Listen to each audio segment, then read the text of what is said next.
একদম এক কথায় যদি সামারাইজ করতে হয় যে একটা ইন্টারন্যাশনাল অডিয়েন্সও যখন মুভিটা দেখে প্রবাবলি তাদের first feedback in one line was the actress was amazing. অ্যাক্ট্রেসের কাছে জানতে চাই যে how was the international experience of the screenings and মানুষের feedback?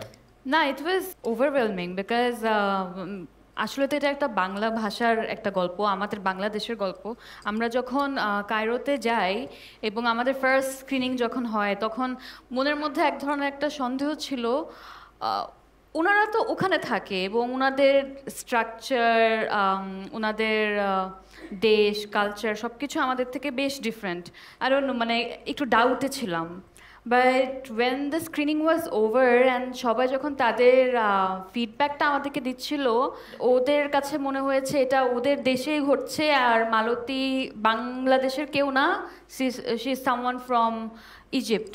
It was very amazing that একেবারেই ভিন্ন কালচারের মানুষরাও আমাদের কালচারের সাথে মানে ম্যাচ করতে পারছে এবং আমাদের ইমোশনগুলো ফিল করতে পারছে।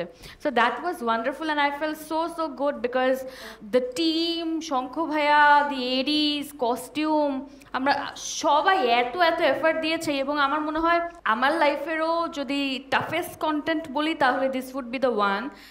This is a work of flavour and love. I don't know, মানে আমাদের অনেক অনেক অনেক ইমোশনস এখানে